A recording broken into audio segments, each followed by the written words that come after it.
Olá, o meu nome é Valquíria Ribeiro, eu sou psicóloga, especialista em terapia cognitivo-comportamental, transtornos alimentares, emagrecimento e com formação em terapia do esquema. Bom, o nosso curso de hoje, a gente vai falar sobre terapia cognitiva, comportamental e emagrecimento. Mas antes da gente começar, eu gostaria de contar um pouquinho para vocês como é que é a minha experiência dentro desse público, com esse tipo de demanda. Bom, eu trabalho com emagrecimento já faz mais ou menos uns 5 anos, e esse tipo de demanda surgiu logo quando eu ainda estava na faculdade, fazendo o estágio em clínica. Eu tinha uma paciente que tinha depressão.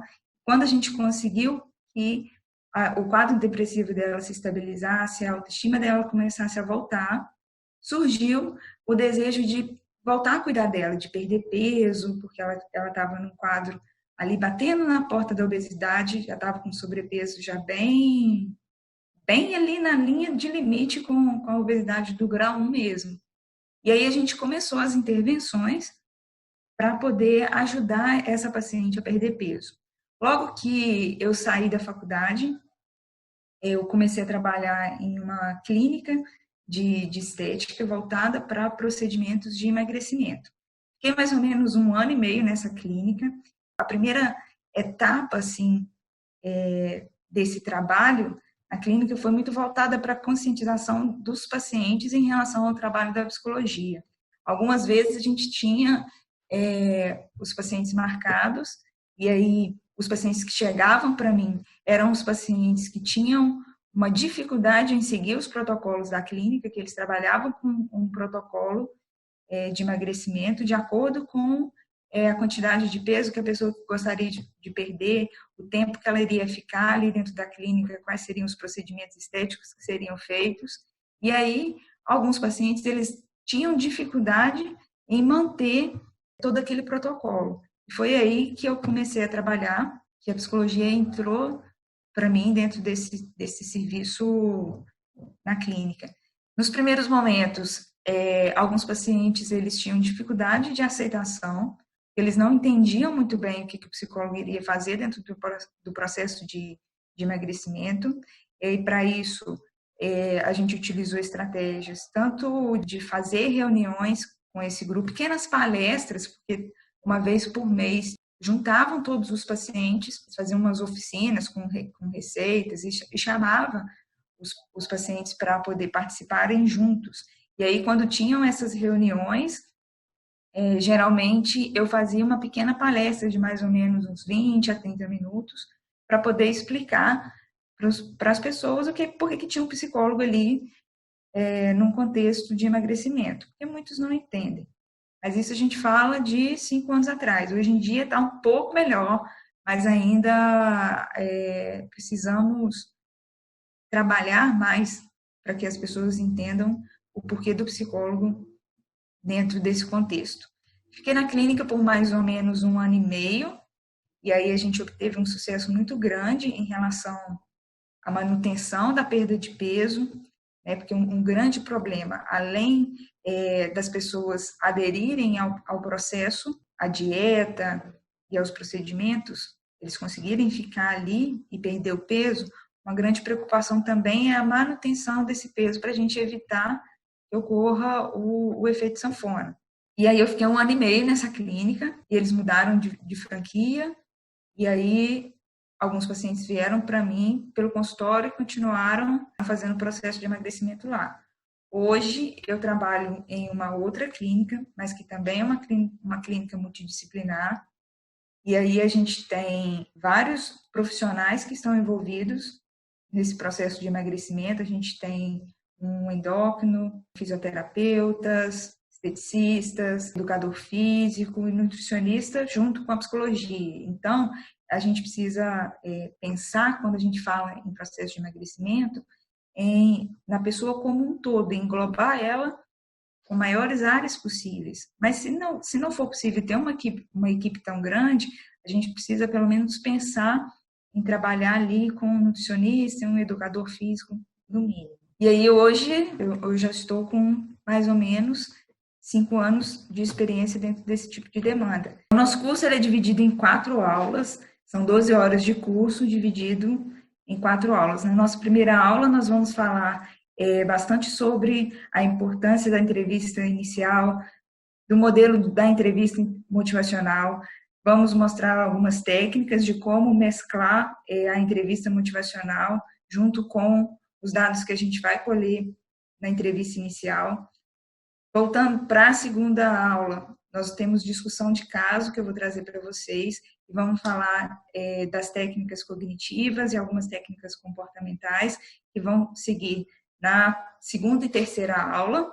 Na nossa última aula, que é a nossa quarta, a gente vai falar sobre avaliação de alguns transtornos alimentares, porque é bem comum de aparecer esse tipo de demanda quando a gente fala de emagrecimento. Então, nós vamos falar sobre a anorexia, a bulimia e o transtorno de compulsão alimentar. Um pouquinho sobre as características de cada um e como fazer essa avaliação. E aí, gente, por que que a gente entende que a terapia cognitiva pode trabalhar com emagrecimento? Primeira coisa, se alimentar não é algo automático, é algo que é uma necessidade básica da nossa vida, mas que, se eu não me alimentar, aí, se eu não me alimento, só que não é algo automático, como, por exemplo, a minha respiração, ou o meu batimento cardíaco, ou a minha própria digestão. Ela envolve processos tanto cognitivos, como emocionais e variáveis do ambiente. Então, se não é algo automático, eu consigo modificar. Então, é aí que a gente começa a trabalhar com as intervenções para a gente poder ter mudanças que vão ser efetivas e que também vão ser duradouras. E aí, vamos lá. Todo comportamento e acontece num determinado tempo e espaço ali. E eu preciso começar a entender como esse comportamento acontece. Quando a gente fala do comportamento alimentar, a gente precisa lembrar que existem alguns comportamentos alimentares que a gente entende como comportamento problema. Quando que esse comportamento ele é entendido como um comportamento problema? Quando o resultado desse comportamento ele gera dano, tanto para a própria pessoa ou para terceiros. No caso do comportamento alimentar, a gente vê um dano maior para a própria pessoa. E aí, a gente precisa levar em consideração que essas alterações desse comportamento, elas precisam ser acompanhadas, porque, primeiro, tem pessoas que não entendem determinado tipo de comportamento alimentar que elas têm como um comportamento problema. E aí, a gente pega a obesidade. Quando a gente fala de obesidade, a obesidade ela não é um transtorno mental. Mas o fato dela não ser um transtorno mental não quer dizer que ela não esteja ligada a um comportamento problema. E é aí que a gente entra, que a gente começa a trabalhar. A gente entende a obesidade como uma desordem entre a ingestão energética e o seu gasto. Então, vamos pensar. Hoje em dia, a gente tem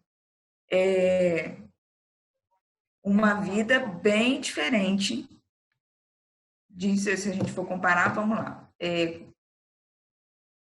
Há 30 anos atrás, as pessoas, antigamente, elas tinham uma vida ativa muito maior, porque, por conta do tipo de trabalho, vamos pegar lá a própria televisão, o fato do controle da pessoa não ter mais que levantar para poder atender, para poder ligar a televisão, isso já faz com que a gente fique mais tempo sentado. Então, hoje em dia, nós estamos muito mais propensos a ter um quadro de sobrepeso ou de obesidade por diversos fatores. Temos a questão dos alimentos superprocessados, que tem um ganho calórico muito maior. E aí a gente precisa entender o seguinte: o que é a obesidade? Qual que é a medida que a gente utiliza para obesidade? Qual que é a medida que a gente utiliza para sobrepeso? E aí a gente fala, a Organização Mundial da Saúde, ela indica que a gente utilize o IMC, só que ela não, o IMC do, vamos dizer assim, é a única coisa que a gente pode utilizar para colocar, para classificar um paciente dentro desses quadros de obesidade, sobrepeso, de peso saudável, porque a obesidade, ela também, além dela estar ligada ao peso, ela está ligada ao percentual de gordura que a gente tem no corpo. Só que o IMC é a nossa medida inicial. Então, eu tenho um quadro de obesidade a partir do momento que eu tenho um IMC maior ou igual a 30. E aí a gente tem a subdivisão entre os graus 1, 2 e 3. O sobrepeso, ele está ali entre o 25 e 29,99. E o esperado da gente ter um peso saudável,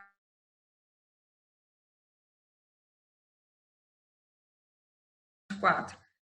Então, a primeira avaliação que a gente faz em relação à obesidade é pela medida do IMC, mas a gente tem aquelas balanças de biopedância, tem aqueles body metrics, que é um aparelhinho de ultrassom que a gente passa no corpo da pessoa todinha e ele vai te dar o percentual de gordura, porque a gente tem aquelas pessoas, a gente chama de falso magro, né, que tem o MC que está ali dentro do peso saudável, até mesmo no sobrepeso, mas temos uma massa magra muito pequena.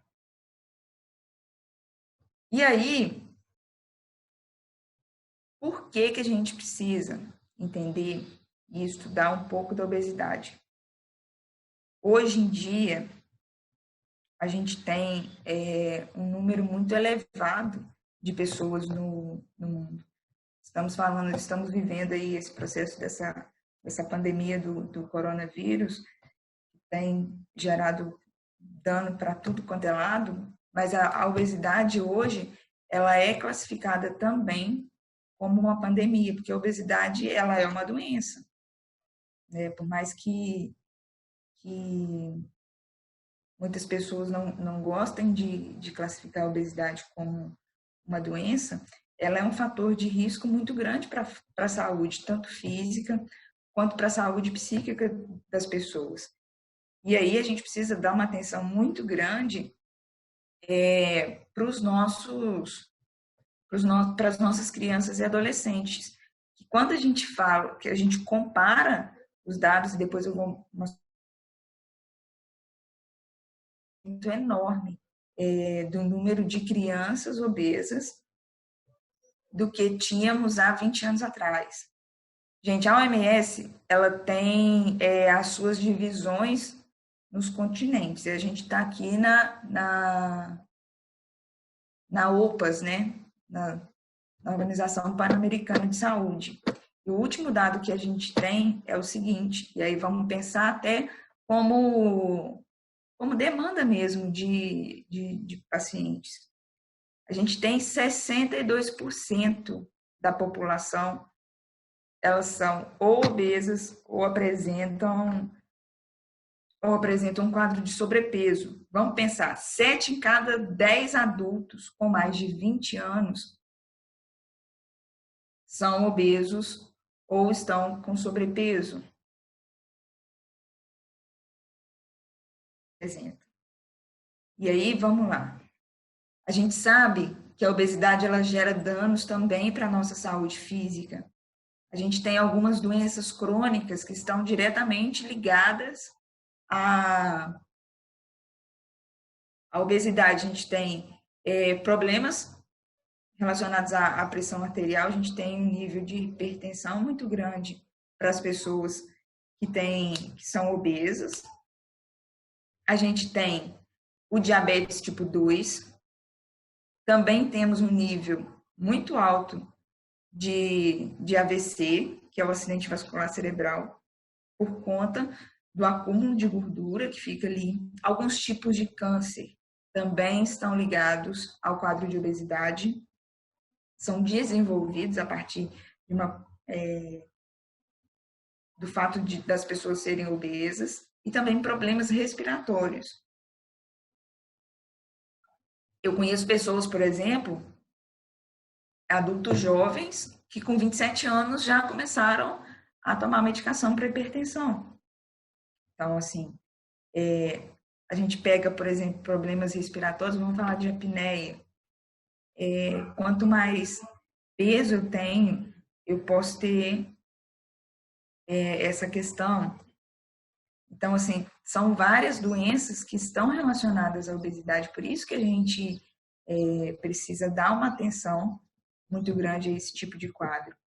Sem falar que 1/3 das pessoas que apresentam um quadro de obesidade, elas também apresentam um quadro depressivo como comorbidade. E aí, isso é um nível muito alto, né? Vamos pensar 1/3. 1/3 desses 62% aqui de pessoas vão estar deprimidas também. Também podem ter, eu não tenho dado aqui em relação à ansiedade, mas pela minha experiência está ali também coladinho. E aí, vamos pensar até em dados de morte mesmo. A gente tem um risco de morte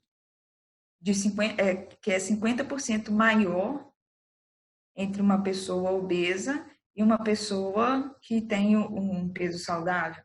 Então, quer dizer, isso é um problema sério que nós podemos e temos condições de ajudar bastante essas pessoas.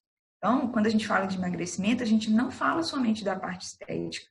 E a gente precisa tomar muito cuidado, principalmente em relação a isso. Não é só, as pessoas não procuram o processo de emagrecimento só por questão estética. Geralmente, eles entram no acompanhamento com a gente quando eles já fizeram várias tentativas, quando eles estão dentro de um quadro que já apresenta alguma outra doença junto com a obesidade. Então, por isso que a gente precisa estar bem ligado nesse tipo de coisa que acontece também junto com a obesidade. E aí, vamos lá. Deixa eu ver aqui, olha só, o número de pessoas com idade entre 5 e 19 anos, crianças e adolescentes, entre 5 e 19 anos, ele é medido a cada 4 décadas. A última medição que a gente teve, só para vocês terem uma ideia, em relação aos dados, a gente teve um aumento enorme. Em 1975, a gente tinha 11 milhões de crianças e adolescentes obesas. Em 2016, que foi o último resultado que a gente tem 124 milhões de crianças e adolescentes com obesidade, né? Então, assim, é um número muito preocupante que tem um impacto muito grande na nossa sociedade. E aí, a gente precisa lembrar do tipo de alimentação que nós temos hoje. Eu acho que não vai... Eu vou passar para vocês depois um videozinho que é até uma propaganda do McDonald's, porque hoje em dia a gente tem, né, a questão do marketing, Hoje a gente não, o tipo de marketing não é compre, né, que igual tinha compre batom, compre batom. Hoje fala muito de experiência e de agregar valor à mercadoria. Tem uma propaganda do McDonald's que ele coloca uma mãe falando da importância da leitura, e aí a pessoa que compra o lanche, ela baixa o aplicativo e tem um livro interativo para a mãe contar a historinha, e aí tem os sons dos bichinhos passando e tal, e aí ela utiliza o aplicativo para isso. Se eu não me engano, tem o livro físico também, porque eles utilizam, né, da recompensa, eles sempre utilizaram desse mecanismo de recompensa. Então, se eu compro um lanche, eu ganho um bichinho do filme que está em cartaz. Então, esse tipo de coisa aumenta o volume de venda deles e aí aumenta também o grau de sobrepeso e obesidade, né? E a previsão, gente, da OMS para 2022, agora presta atenção nesse dado, que em 2022 a gente tenha um número maior de crianças obesas do que crianças desnutridas no mundo. Então, não é que a desnutrição ela vai deixar de ser um problema, não. Também é um problema. Mas a obesidade vai ser um problema maior, levando em consideração o número de pessoas, o número de crianças, do que o número de crianças desnutridas, né? E aí, a gente precisa levar em consideração aqui um pouquinho do nosso modelo cognitivo. Então, por que trabalhar com o modelo cognitivo no tratamento para obesidade e sobrepeso? Bom, o modelo cognitivo ele surgiu ali em meados da década de 50, e aí os fatores que a gente tem desse modelo é a questão como ele surgiu de uma insatisfação principalmente uma crítica em relação ao modelo comportamental que não considerava o processamento cognitivo como mediador do pensamento e reprovações a alguns modelos psicodinâmicos e algumas indagações em relação à eficácia e que não davam muita atenção ao processamento cognitivo. E aí, quais são os pressupostos fundamentais para a nossa terapia cognitiva? É que a cognição ela tem um papel mediacional entre o comportamento, que precisa ser levado em consideração, que sempre existe uma avaliação desse processo cognitivo para os eventos internos e externos, que vão afetar diretamente o tipo de resposta que a gente vai dar à situação. Então, além disso, a gente tem o fato da cognição poder ser medida, ser avaliada, ser monitorada. Tem a mudança, a gente pode ter mudanças de comportamentos através da mudança de cognição. E aí, com uma mudança efetivada na cognição, e quando essa mudança acontece junto com a parte emocional, a gente tem uma mudança efetiva no comportamento e que também vai ser duradouro. Quando a gente fala de sobrepeso e obesidade, a gente tem uma dificuldade muito grande de manter o controle em relação à alimentação. E aí entra aquela história dos comportamentos problemas que a gente tem. Alguns comportamentos de compulsão alimentar, episódios de compulsão alimentar, mas a gente tem alimentação errada. Essa troca por exemplo, de um almoço por um lanche, de uma fruta por um salgadinho. E aí, esses comportamentos problemas, eles geram esse ganho de peso. E aí, também temos uma outra questão, que existem emoções, né, desagradáveis que vêm, emoções e percepções, né, da pessoa em relação ao peso. A gente tem crianças, por exemplo, nas escolas que sofrem bullying por conta de serem gordinhos. Quem nunca viu isso acontecendo, né? Temos relatos também de um nível elevado de ansiedade junto com esses comportamentos. Por quê?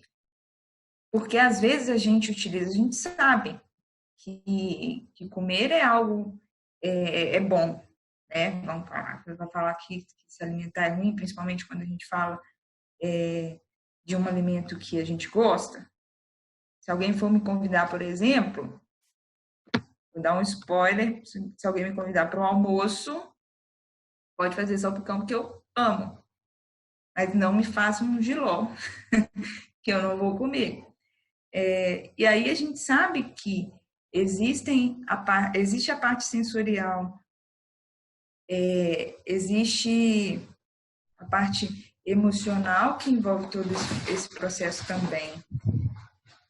E aí, o que acontece?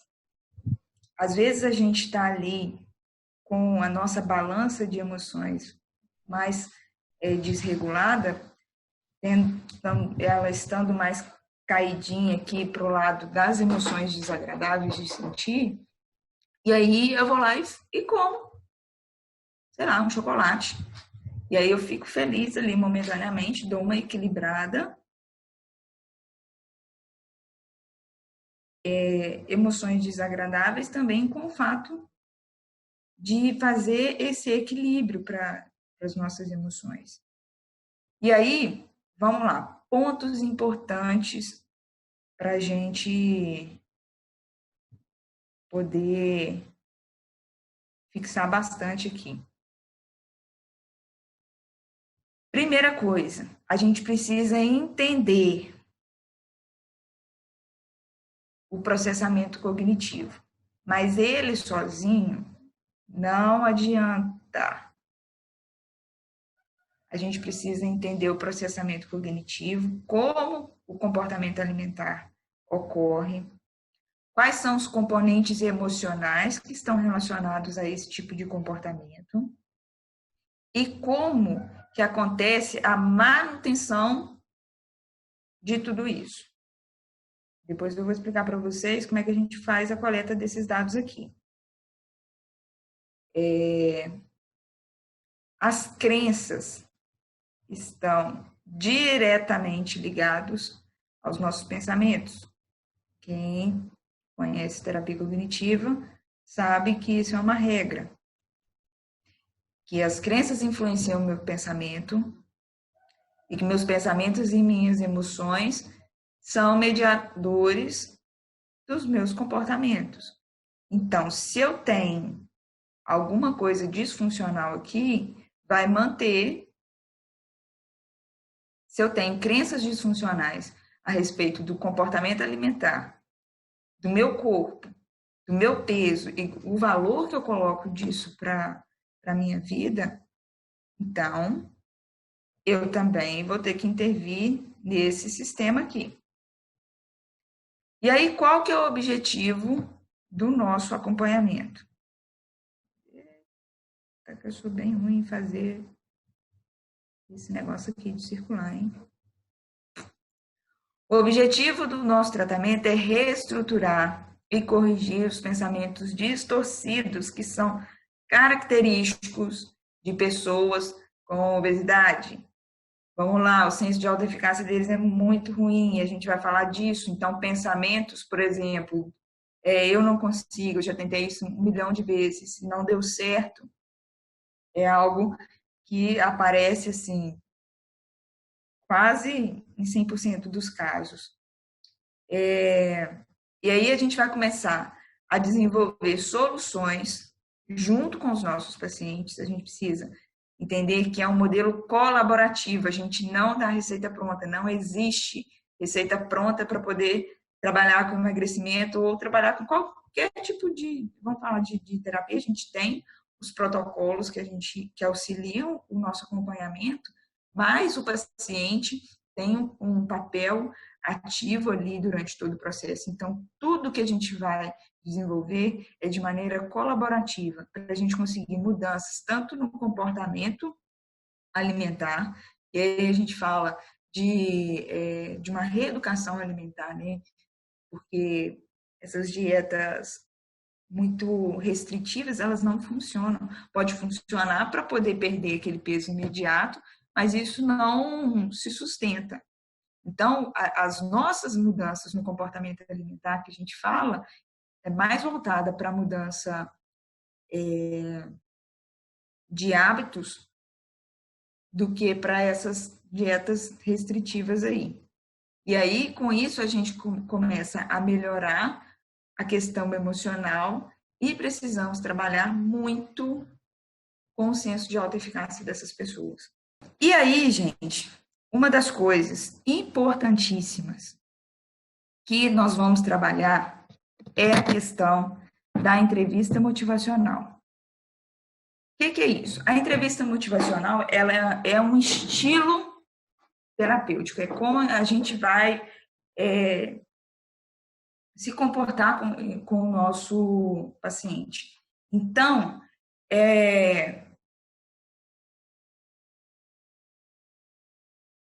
ele consiste no estilo de aconselhamento diretivo e centrado no nosso paciente, que nós vamos usar durante todo o acompanhamento que nós vamos fazer.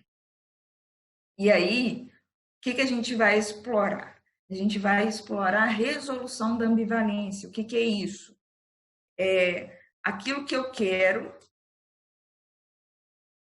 com as mudanças que eu preciso fazer para conseguir alcançar esse objetivo. É basicamente onde eu estou, para onde eu quero ir. Então, eu tenho um intervalo aí muito grande. Às vezes a gente sabe, por exemplo, o nosso paciente chega, Valquíria, eu quero perder, sei lá, quero perder 10 quilos porque eu estou com problemas de saúde, eu estou ali pré-diabética, e se eu não perder esse peso agora e não mudar os meus hábitos alimentares, eu vou ficar dependente de uma medicação. E aí, esse é o lugar que eu preciso chegar, perder esse peso. Só que, quais são as coisas, quais são as mudanças que eu preciso fazer? O que isso tudo interfere na minha vida? Então, as pessoas chegam sabendo o que elas querem, mas aquela dificuldade, aquele caminho que ela precisa percorrer, aquilo está sempre voltando. É como se fosse ali, né, uma balança, vantagens e desvantagens. Eu preciso estar sempre trabalhando nesse tipo de coisa. Então, qual que é o nosso objetivo? O próprio nome já diz tudo, né?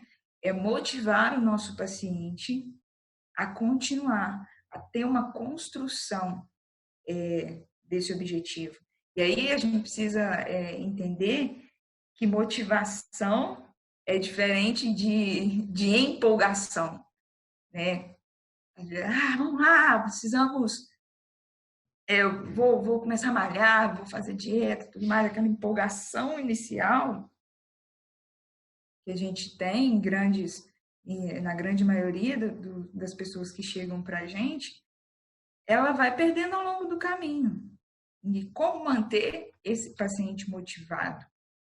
Porque o processo de perda de peso é um processo longo, não é algo que acontece no estalar de dedos, que eu vou ficar ali um mês só e vou perder 10 quilos. E pronto, chega, acabou, não preciso fazer mais nada. Não. Então, assim, o tempo todo a gente vai precisar manter esse paciente motivado para conseguir diminuir tanto o índice de lapso, que é aquele que acontece em curto espaço de tempo, ou de recaída, que é um tempo maior. E aí, o que a gente precisa saber? que o terapeuta, a postura que a gente precisa ter dentro desse contexto, não é uma postura de superioridade. Ah, eu sou o dono do saber, peraí, que eu sei tudo, você vai sentar, vai ouvir, vai fazer isso que eu estou mandando. Não é. A gente precisa usar muito, mas muito, muito, muito mesmo, da nossa empatia com os nossos pacientes. Porque assim a gente consegue diminuir a resistência deles para o tratamento, porque muitos chegam com uma resistência enorme, e vamos pensar que a gente está falando de psicologia, ainda é algo novo em relação ao emagrecimento. E aí a gente tem pessoas que procuram os coaches e não procuram a terapia, o psicólogo. Então, a gente tem tanta resistência para poder entrar no processo de emagrecimento, que fazer essa tomada de decisão. Ah, preciso perder peso e tal. Ter essa tomada de decisão. E também fazer um acompanhamento psicológico para isso, a gente fala aí de pelo menos dois tipos de resistência. E quando a gente ainda fala, acrescenta mais uma, que é a de atividade física. Então, tem muita resistência que a gente precisa lidar. É quase que um trabalho de lapidar mesmo esses pacientes. Então, a gente utiliza da nossa empatia para a gente conseguir diminuir a resistência do nosso paciente e, assim, começar a guiar através dos próprios argumentos que os nossos pacientes trazem para a gente conseguir a mudança para ele. Por quê? Não adianta quando os pacientes trazem, por exemplo, argumentos, eu estou aqui porque a minha médica mandou. Esse argumento é um argumento fraco. Apesar de a gente pensar, não, é uma condição médica, é algo que pode gerar até um risco de vida para essa pessoa, não quer dizer que seja um argumento forte para que ela entre no processo de mudança. Tem pessoas que, por exemplo, chegam e falam, para que eu vou emagrecer? Todo dia, porque eu vou morrer? Um dia todo mundo vai morrer mesmo? E aí?